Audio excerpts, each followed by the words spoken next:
Eling-eling umat muslimin muslimat, ayo urang berjamaah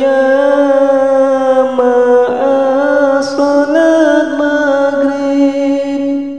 Estu kawajiban urang keur di dunya, kanggo pibeukeun urang jaga di akhirat.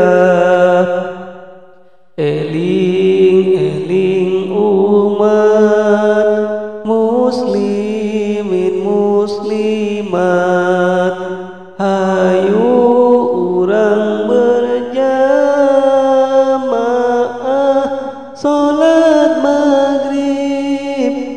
Estu kawajiban urang keur di dunya, kanggo pibeukeun